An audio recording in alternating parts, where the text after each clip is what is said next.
አሰብን በጉልበት እናገኛለን ብለው የሚሸልሉ ባለስልጣናቶች አሉ። አንዳንድ ጊዜ ወታደራዊ መሪዎችም አሉ። ይሄ የዓለም አቀፉን ህግ አለማወቅ። አሰብ የኢትዮጵያ አካል ነበር የምንለው ከዛ ነው። አሁን ግን እኔ ዲፕሎማሲ ተማሪ ነኝና የዓለም አቀፍ ህግን አውቃለሁ። አሰብ አሁን የኤርትራ ሉዓላዊ ግዛት ነው። አሁን ካለው ነባራዊ ሁኔታ አንፃር ከኢትዮጵያ ህዝብ የኤርትራ ህዝብ የተሻለ ነፃነት አለ። ቢያንስ አይሞትም። መሰደድ እኮ ከመሞት ይቻላል። የምትሰደደው እኮ መውጫት ስትችል በር ሲኖር እኮ ነው። ጌታቸው ረዳና ጻድቃን እኔ ሳያቸው ያመኛል። አይደለም ወሬያቸውን ለመስማት ያመኛል። ለምን ያሳለፍኩት መከራ ሬሳ ስቆጥር የነበርኩት ነው። ህወሓትን ያን ሁሉ ዜጋ ህይወት ገብረህ ህወሓትን አለማጥፋት በራሱ ኪሳራ ነው። የፕሪቶሪያ ስምምነት በኤርትራ መንግስትና በኢትዮጵያ መንግስት መካከል የነበረውን ግንኙነት አበላሽ። አሰብኛ ነው አይሰራም። ቀይ ባህርኛ ነው አይሰራም። ማነስ ጀመር ቀይ ባህር ነው ኢትዮጵያ ወይ ቀይ ባህር የመላው የዓለም ህዝብ ንብረት ነው። ከዚህ አንፃር ነው ኢትዮጵያም እንደ ሀገር የቀይ ባህር ባለቤት መሆን አለባት የምንለው መብቷ ስለሆነ ብቻ ሳይሆን የዓለም አቀፍ ህግም ስለሚፈቅድ ነው።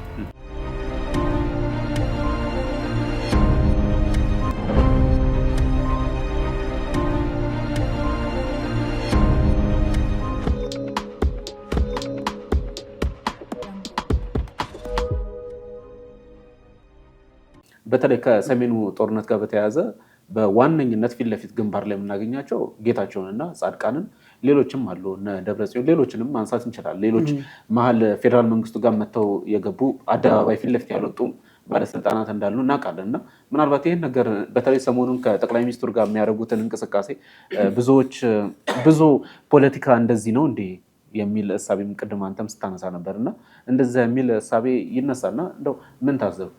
ፖለቲካችን ከለሩ አንዳንዶች የፖለቲካችን ከለር ይህንን ይመስላል የሚሉም ሰዎች አሉና ምን ታዘብክ?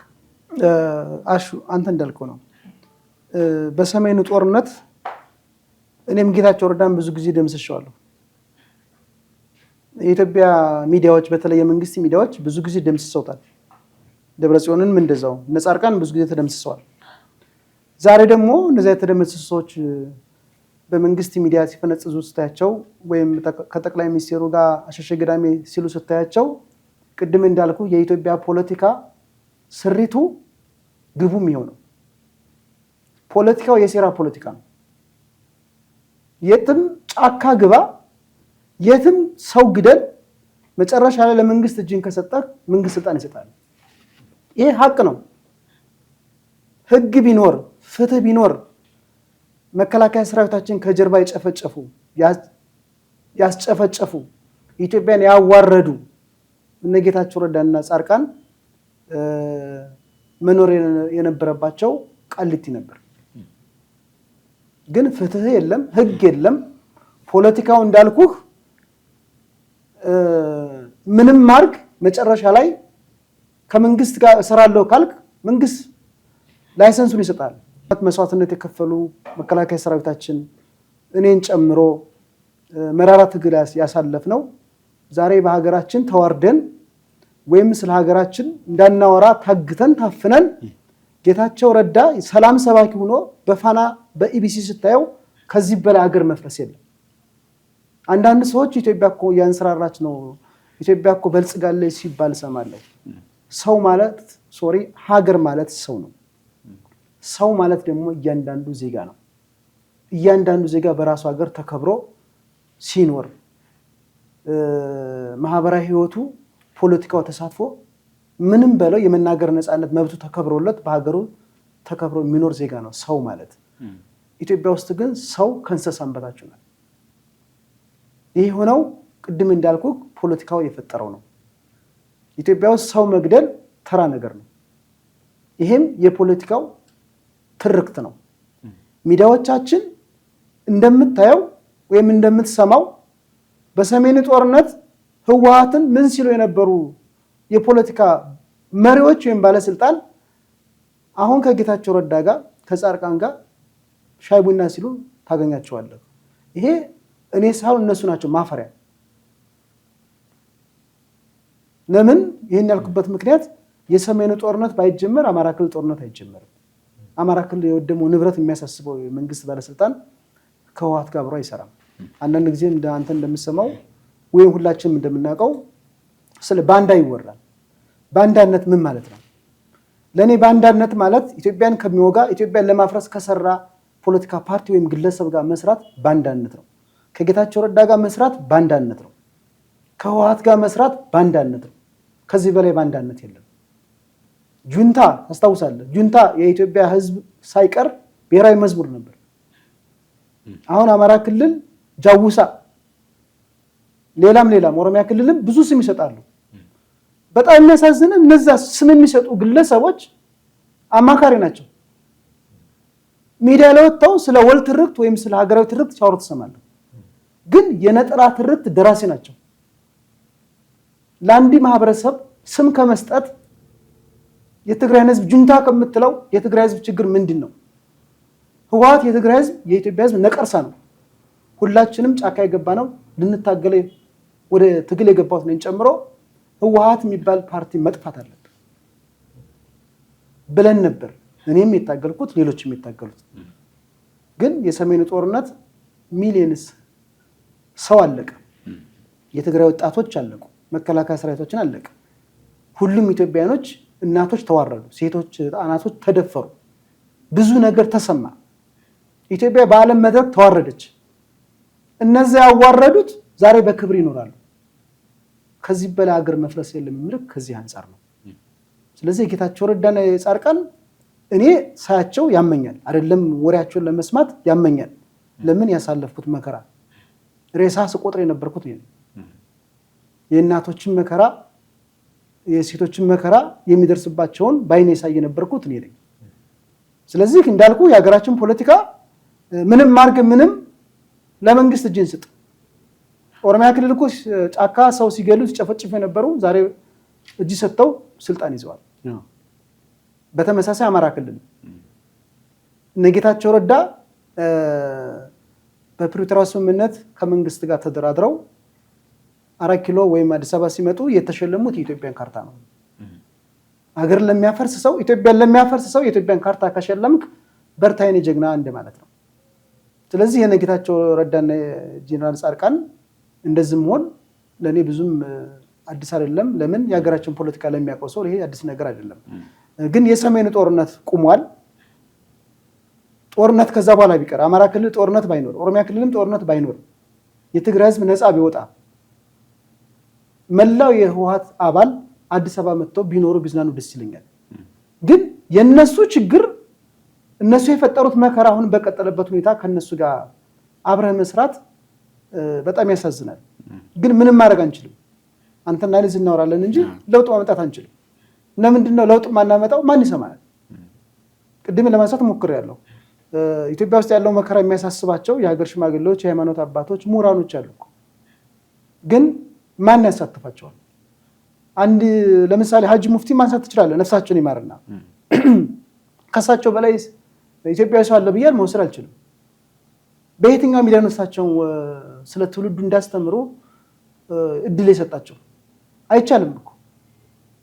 አንዳንድ ጊዜም እኮ በሚናገሩት ነገር እኮ የመንግስት ተቃዋሚ እንደዛ የሚያስቡ ባለስልጣናቶች ነበሩ፣ ሚዲያዎች ነበሩ። ስለዚህ የሰሜኑ ጦርነት አማራ ክልል ያለውም ኦሮሚያ ክልል ያለው ጦርነትም የህወሓት ድርሰት ነው። ድርሰቱ ደግሞ አሁን ከለውጥ በኋላ ምንድነው በተግባር እየተተወነ ያለ ነው ሁኔታ ያለውና ምን ታደርገዋለህ? ያው ማዘን ነው ካንተ የሚጠበቀው እንጂ ከደብረጽዮን ጋር ከጌታቸው ረዳ ጋር መልሼ አልዋጋም ነው።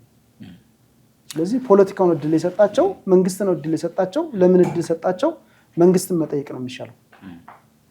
መልካም እንግዲህ በሌላ ጊዜ ምናልባት በተለይ የትግራይ የህወሓትን ጉዳይ ብዙ ተመልሰን የምናያቸው ብዙ ሀሳቦች ይኖራሉ እና በሌላ ጊዜ ምናልባት እናነሳለን።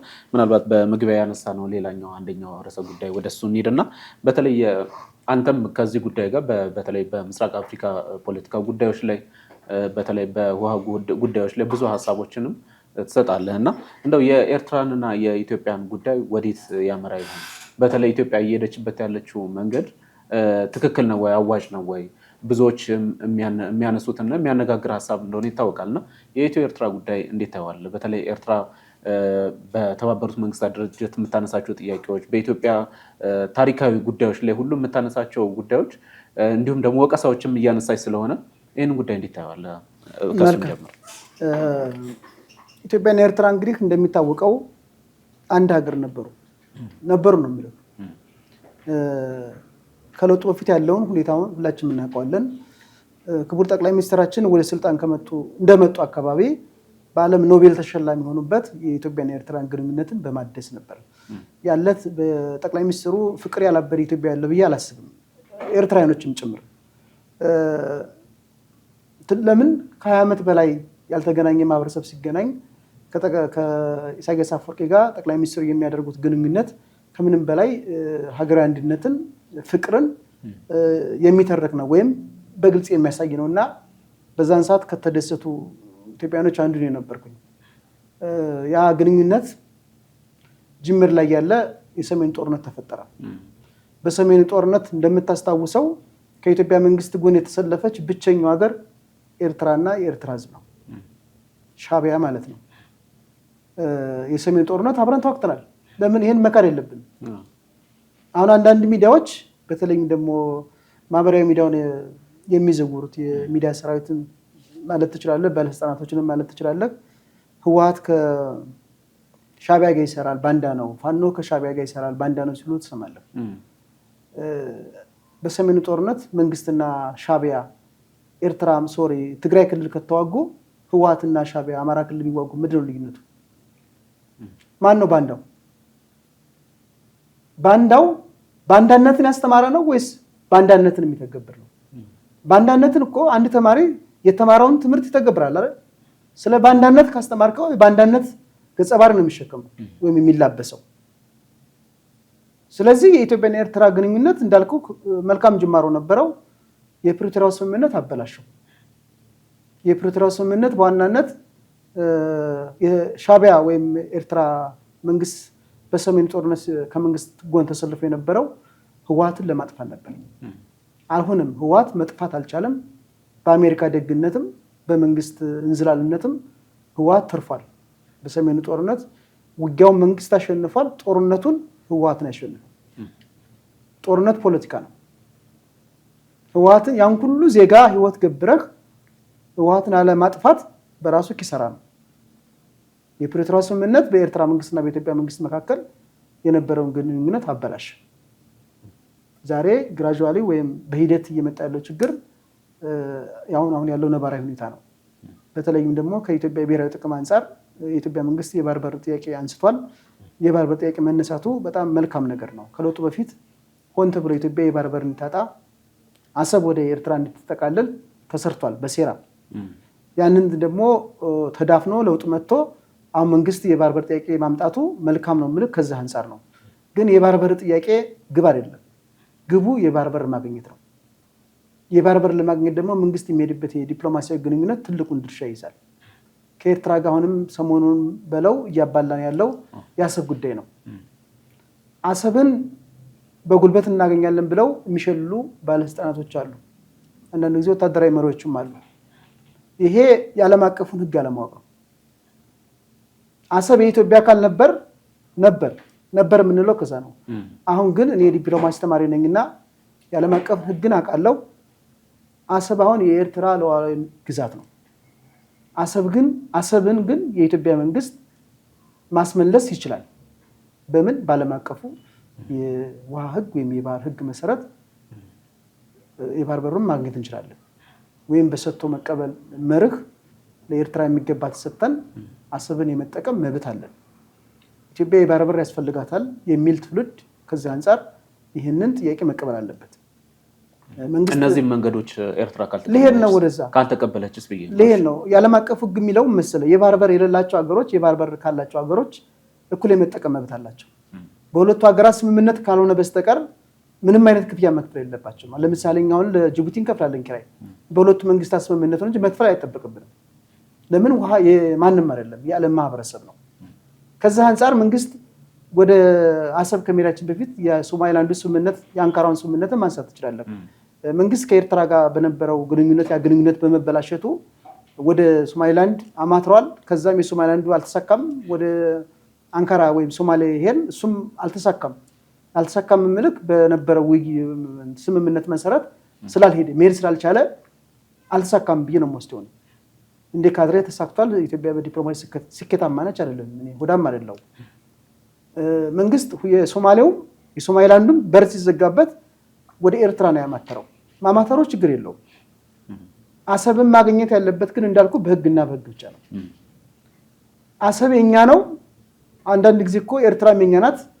ከዚህም አልፎ የሚገርም እኮ በአንዳንድ መንግስት ሚዲያዎች የምሰማውን ተንታኔ ተብለው የፖለቲካ ካድሬዎች ቀይ ባህር መልኩን ምን እንደሆነ እንኳን የማያውቁ ቀይ ባህር ቀይ ሆነው በኢትዮጵያ ደም ነው ሲሉ ሰምቻለሁ። ሰሞኑን በፋና ሚዲያ ቀይ ባህር ቀይ ነው ብሎ የሚወስድ ምሁር ተብሎ ነው በኢትዮጵያ ሚዲያ የሚቀርበው ወይም በኢትዮጵያ በመንግስት ሚዲያ የሚቀርበው። ይሄ ያሳዝናል። የባህር በር የሚገኘው በፖለቲካ ዲስኩር አይደለም። የባህር በር የሚገኘው በዲፕሎማሲያዊ ግንኙነት ነው፣ በማሳመን ነው። አሰብን በጉልበት ልትይዝ ትችላለህ፣ ግን በማግስቱ አንተ የለህ። አሰብ የኤርትራ ብቻ አይደለም። አሰብ ወይም ቀይ ባህር የቀጠናው ሀገራት ብቻ አይደለም። የዓለም አቀፍ ማህበረሰብ በተለይ ደግሞ ተጽዕኖ ፈጣሪ ሀገር የምንላቸው በዋናነት የሚዘውሩት ነው። አንደኛ በዓለም አቀፍ ህግ መሰረት አሰብን በጉልበት ማስመለስ ትክክል አይደለም። ሌላው ደግሞ በጉልበት ብንይዝ እንኳን የሚፈጠረውን ነገር አስብ።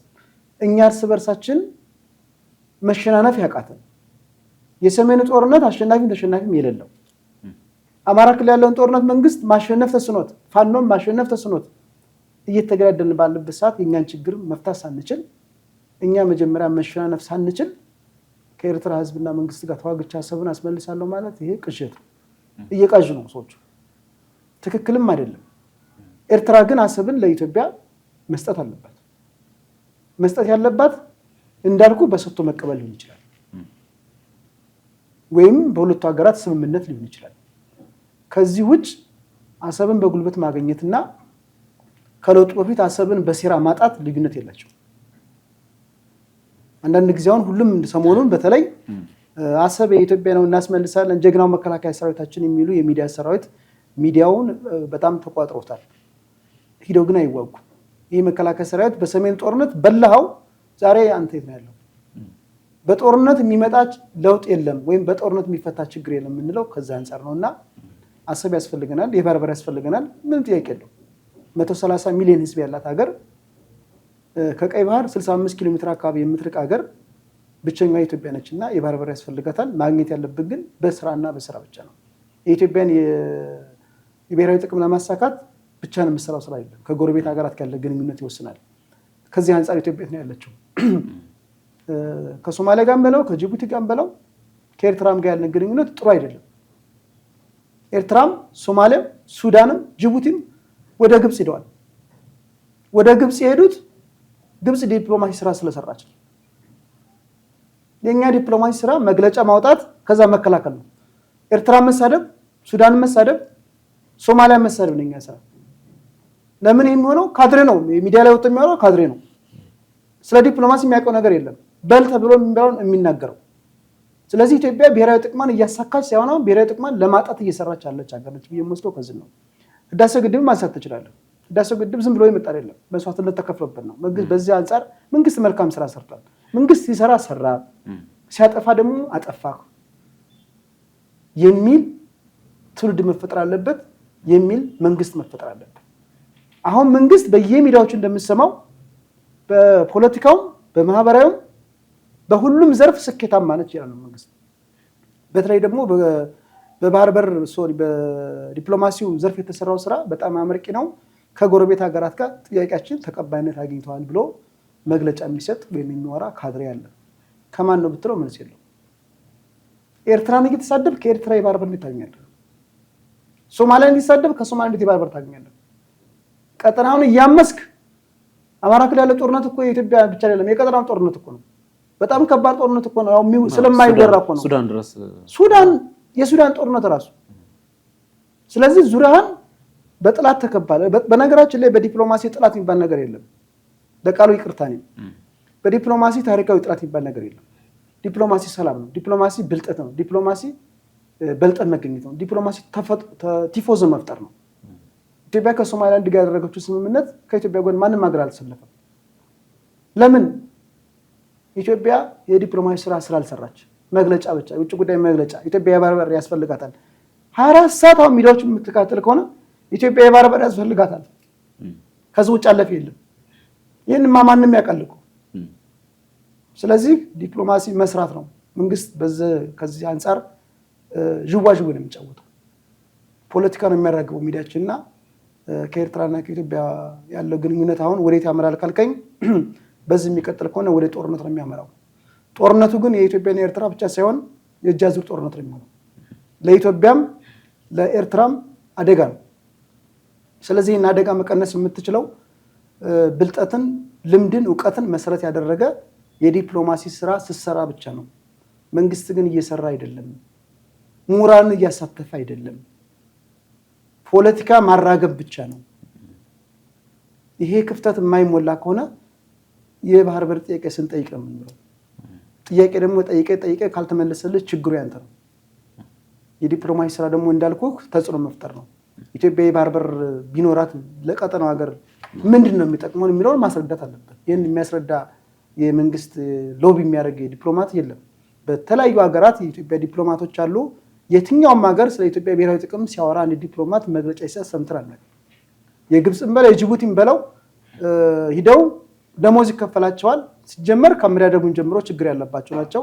አብዛኛው ዲፕሎማቶች በጡረታ የተገለሉ የዲያስፖራ ዲፕሎማቶች ናቸው። ዲያስፖራ ናቸው እንጂ ዲፕሎማት አይደሉም። የግብፅ ዲፕሎማትን በለው የኬንያ፣ የኤርትራ የበሉት በተለያየ ሀገር ለሀገራቸው ብሔራዊ ጥቅም ይታገላሉ። የእኛ ዲፕሎማሲ የመንግስት የዲፕሎማሲ ስራ መከላከል ነው። መከላከል ደግሞ ባለበት መቀጠል ነው እንጂ ብሔራዊ ጥቅምን ማሳካት አይደለም። እና በኢትዮጵያና በኤርትራ መካከል ያለው ከዚህም ከዛም የሚነሱ ጸባጫሪ ንግግሮች ለኢትዮጵያ ሕዝብም ለኤርትራ ሕዝብም አይጠቁምና ሁለቱም ሀገራት ችግሮቻቸውን በንግግር ብቻ መፍታት አለባቸው ብዬ ነው የምወስደው። እንደው ምናልባት እዚህ ጋር በይህን ሀሳብ እንቋጨውና ብዙዎች ያው ጦርነቱ የሚጀምርበት ሁኔታ መቼና እንዴት የሚለው እንግዲህ ቅድም እንዳልነው ነው። ሶሻል ሚዲያ ላይም ባለስልጣናቱ በሁለቱም በኩል በኤርትራ መንግስትም በኢትዮጵያ መንግስትም የሚወጡ መረጃዎች የሚያሳዩት እሱን ይመስላል። እና እንደው ቅድም አንተ እንደው አቅም እንለካካ ከተባለ የኢትዮጵያ መንግስት ያለበት እና የኤርትራ መንግስት ያለበትን ምናልባት ደካማ ስታደርገው ስላየው ነው። የኢትዮጵያ መንግስት በሰራዊትም በአቅምም በግንባታም ከኤርትራ መንግስት እንደሚበልጥ ምንም እሱ ጥርጥር የለውም። እንደምናውቀው የኤርትራ መንግስት ያለበት ህዝቡ ያለበት ሁኔታ ህዝቡ ተሰዶ ነው ያለው። ምናልባት ከሰሞኑን እንግዲህ የሆነ መሳሪያም እንዳገኘች ኤርትራም ሰምተናል። እንደ ከዚህ አንጻር ግን ያለውን ሁኔታ ሚዛን ላይ ስናወጣው እንዴት ታየዋለህ? ጥሩ ጥያቄ ነው ያነሳው። በወታደራዊ ኃይል ካየህ እኛ የተሻለ አየር ኃይላችንን በጣም የዘመነ ነው። ምድር ኃይልም እንደዚሁ። የባህር ኃይሉ ያው ባህር ስለሌለው አየር ላይ ነው ያለው ወይም መሬት ላይ ነው ያለው። ነገር ግን አንተ ያስከው የጦር መሳሪያ ወይም ዘመናዊነት መላበስህ ብሔራዊ ጥቅምን ያሳካላል ማለት አይደለም። ቅድም ለማንሳት ሞክሬያለሁ። ጦርነት ሁለቱ ሀገራት ወይም ኢትዮጵያ መንግስት አሰብን በጉልበት ቢስ የሚዋጋው ከኤርትራ ጋር ብቻ አይደለም። የኤርትራ ድጋፊ ሀገራት አሉ። ሳውዲ አረቢያ ማንሳት ትችላለህ፣ ግብፅን ማንሳት ትችላለህ። ጦርነቱ የሚሆነው ቀጠናዊ ጦርነት ነው የሚሆነው። ልክ እንደ ዩክሬን ጦርነቱ የሚሆነው አሁን ለምሳሌ ዩክሬን እየተዋጋች ያለችው በአሜሪካና በኔቶ ጦር መሳሪያ ነው አይደል? ግን ምን ተጠቀመች? ምንም አልተጠቀመችው። የሁለቱ ሀገራትም እጣ ፈንታ ከዚያ ያለፈ አይደለም። ይሄ መስተካከል አለበት። የኢትዮጵያ የኤርትራ ህዝብ እየተሰደደ ነው ካልከኝ አሁን ካለው ነባራዊ ሁኔታ አንፃር ከኢትዮጵያ ህዝብ የኤርትራ ህዝብ የተሻለ ነፃነት አለ። ቢያንስ አይሞትም። መሰደድ እኮ ከመሞት ይቻላል። የምትሰደደው እኮ መውጫት ስትችል ነው፣ በር ሲኖር እኮ ነው። አንተ ከአዲስ አበባ ወጥተህ በሰላም የማትመለስበት ሀገር ከአዲስ አበባ ወደ አማራ ክልል ስትሄድ በመከላከያ ታጅበህ እየሄድክ ስትገባም ታጅበህ እየገባህ በራስ ሀገር ተሸማቀህ እየኖርክ ይሄ ኑሮ አይደለም። ከዚህ ኑሮ ስደት ይሻላል። ስለዚህ አንዳንድ ጊዜ ኦን ዘ ግራውንድ ያለውን ብናይ የተሻለ ነው ብዬ ነው የማስበው እንጂ የኤርትራ ህዝብ በቁጥር ትንሽ ነው። እኛ 130 ሚሊዮን እና ከዛ በላይ ነው። የኤርትራ ህዝብ ከ7 ሚሊዮን አይበልጥም። ቁጥር አይደለም፣ የቁጥር ጨዋታ አይደለም። አሁን 130 ሚሊዮን ህዝብ ያለባት ሀገር ኢትዮጵያ ውስጥ ሀገራዊ አንድነት ባለመፈጠሩ እየተገዳደልክ 130 ህዝብ ነኝ ማለት ይሄ ትክክል አይደለም። ቁጥር አይደለም። ኤርትራ ብትር ግን 7 ሚሊዮን ህዝብ ኤርትራውያን ናቸው ወይም ኤርትራን የሚወዱ ናቸው። ከዛ ውስጥ 3 እና ከዛ ሚሊዮን በላይ ታጣቂዎች ናቸው። ፕሮፌሽናል ናቸው፣ ሀገራቸውን የሚወዱ። እንደውም እኮ ኤርትራ እንደ ሳምፕል የምትወሰድ ሀገር ነች እኮ ስለ ሀገር ፍቅር። ኤርትራ እኮ ወጣቱ እንዳለ ወታደር ነው። እኛ ሀገር እኮ ያንን ተሞክሮ ብንወስድ እያንዳንዱ ዜጋ ቢያንስ 12ኛ ክፍል ሲጨርስ 6 ወር ወታደራዊ ስልጠና ቢወስድ እኮ ጫካ ገብቶ እኮ አይወጋም። ስለ ሀገር ፍቅር እኮ የሀገር ፍቅር ነው ዋናው። ወያኔ ደብረሲና የደረሰው እኮ 130 ሚሊዮን ህዝብ ጋር ተዋክቶ። ይሄን ለምን እንክዳለን? በቁጥር ከካረ ኤርትራ ትግራይ ትንሽ ናቸው በቁጥር። ደብረሲና የደረሱት በእንድን ነው? በአስማት ነው፣ ተዋክቶ ነው የደረሱት። አንዳንዶቹ በሩ ተከፍቶላቸው ምናምን ሲሉ ነበር። አይደለም አባት ደብረሲና ስትዋጋ የወለደች የትግራይ ታጣቂያለች። ቁጥር አይደለም ጨዋታ፣ ቁጥር ሳይሆን የሀገር ፍቅር ነው። ስለዚህ እኛ አማራ ከአማራ ጋር እየተገዳደለ፣ ኦሮሞ ከኦሮሞ ጋር እየተገዳደለ፣ እርስ በርሳችን እየተገዳደል በቋንቋ በብሔር ተከፋፍለን ልክ ኢትዮጵያ ታላቅ ነች፣ እኛ በነጮች አልተገዛንም፣ እኛ ያድዋ ልጆች ነን። ይሄ ፉከራ እኮ ነው። እኔ ከወንድሜ ጋር መገዳደል ከሆነ ኢትዮጵያ አይደለው፣ የውጭ ጠላት ቢመጣም አንድ አይደለም። ስለዚህ አሁን ከኤርትራ ጋር ጦርነት ብንከፍት፣ ወደ ጦርነት ብንገባ ማነው አሸናፊ ተሸናፊው አይደለም ጨዋታው። በድሮን ደብድበህ በከባድ መሳሪያ ደብድበህ አውድመህ አሰብ ልትይዝ ትችላለህ። ቅድም እንዳልኩህ ግን በማግስቱ አሰብ ያንተ አይደለም። አሰብ የኤርትራ ብቻ አይደለም። አሰብ ወይም ቀይ ባህር የመላው የዓለም ህዝብ ንብረት ነው። ከዚህ አንጻር ነው ኢትዮጵያም እንደ ሀገር የቀይ ባህር ባለቤት መሆን አለባት የምንለው።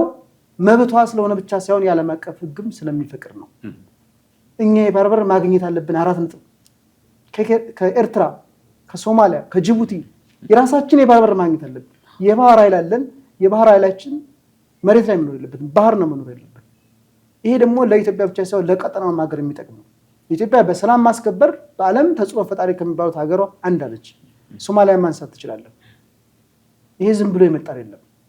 መከላከያ ሰራዊቱ ለሀገሩ ክብር የሚከፍለው መስዋዕትነት ነው። አልሸባብን መዋጋት ማለት ለኢትዮጵያ መዋጋት ነው። አልሸባብን መዋጋት ማለት ለቀጠና መዋጋት ነው። ስለዚህ አሁንም የኤርትራና የኢትዮጵያ ያለው የፖለቲካ ወይም የዲፕሎማሲ አለመግባባት ወይም የጸብ አጫሪነት ለሁለቱ ሀገራት ብቻ ሳይሆን ለቀጠናውም ኪሳራ ነው። በተለይ ቀጠናው እንደምታውቀው ከጦርነት የማይወጣ የተለያዩ ግጭቶች ያሉበት ነው። ይሄ ደግሞ መሪዎች የፈጠሩ ነው። የኢትዮጵያ መሪ የኤርትራ መሪ ማሰብ ያለባቸው ኢሳያስ አፈወርቂ በዓለም አቀፉ የባህር በር ህግ መሰረት ኢትዮጵያ የባህር በር እንድትጠቀም ማድረግ ግዴታ አለበት። አምባገነንነቱን እንዴት ታየዋለህ? እኔ አምባገነንነት ማለት አምባገነን ነው ይባላል። አምባገነንነት በምን ነው የምገልጸው? የኤርትራ ህዝብ ኤርትራን እንዲወድ ማድረግ አምባገነንነት አይደለም። ምርጫ ደግሞ በየ5 ዓመቱ ምርጫ ማድረግ የዲሞክራሲ መገለጫ ነው እንጂ ዲሞክራሲ አለ ማለት አይደለም። ዜጎች በአገራቸው ተከብረው እንዲኖሩ ማድረግ አንድ የዲሞክራሲ መገለጫ ነው። ቅድም አንስታል አንተ የኤርትራኖች እየተሰደዱ ነው ብላለህ። እየተሰደዱ ነው። እኛ እንዴ ባለፈው 154 ኢትዮጵያኖች ያለቁት ምንም እንኳን የኛ ሚዲያዎች ባይዘግቡትም ተሰደዱ አይደል እንዴ? የትግራይ ወጣት እየተሰደደ ያለው፣ የአማራ ወጣት፣ የኦሮሞ ወጣት በራሱ ሀገር መኖር አቅቶት እየተሰደደ መንገድ ላይ እየሞተ አይደል ያለው? ምን ልዩነት አለው? የኤርትራና እኛ ልዩነት አለው? የለውም። እንደውም አንጻራዊ የኤርትራ ይሻላል። ኢሳያስ አፈወርቂ አምባገነን ነው። አምባገነን ነው። መገለጫውም ተቃዋሚ ፓርቲ የለም። ተቃዋሚ ፓርቲ መፍጠር ግን አንድ የዲሞክራሲ መገለጫ ነው እንጂ ግን ዲሞክራሲ አለ ማለት አይደለም። እነዛ ፓርቲዎች 130 በላቸው ምርጫ ተወዳድረው ጥሩ ፖሊሲ ያላቸው በህዝብ ዘንድ ተወዳጅ የሆኑ ፖለቲካ ፓርቲዎች ምርጫ አሸንፈው ሀገር ካልገዙ ዲሞክራሲ ይታለ። ገዢው ፓርቲ ሁሌም እኔ ነኝ 100% ልክ ለውጥ በፊት እንደነበረው 100% አሸንፍ ያለ የሚቀጥል ከሆነ አሁን ያለውን ገዢው ፓርቲ እኔ ነኝ አሸናፊ ዝም ብሎ ምርጫ በማጭበርበር ወይም ሌሎች ዘዴዎችን በመፍጠር የሚቀጥል ከሆነ ዲሞክራሲ የለም። ዲሞክራሲ በጣም ሰፊ ነው። የፖለቲካ ፓርቲዎች በራሳቸው ሀገር ነፃነት ከሌላቸው ከመንግስት ጋር አብረው መስራት ካልቻሉ ፖሊሲያቸውን ማኒፌስቶቻቸውን በተለያዩ የመንግስት ሚዲያዎች ማስተላለፍ ወይም ማሰራጨት ካልቻሉ ዲሞክራሲ የት ጋር ነው ያለው? ስለዚህ የኤርትራ ህዝብ በለው የኢትዮጵያ ህዝብ በለው ሀገራቸውን የሚወዱ ናቸው። አሁን ግን ፖለቲካ ሆን ብሎ የኢትዮጵያ ህዝብ እንዲከፋፈል እየሰራ ነው ያለው። አሁን እኮ ኢትዮጵያ ውስጥ ያለው አማራ ክልል ያለው ጦርነትም በለው የትም በለው ህዝቡ ጦርነት በቃ ለማለት አንደኛ ሚዲያ የለም፣ በሌላ ደግሞ ይፈልጋሉ ብለህ ስታስብ በቋንቋ በሃይማኖት ከፋፍሏቸዋል።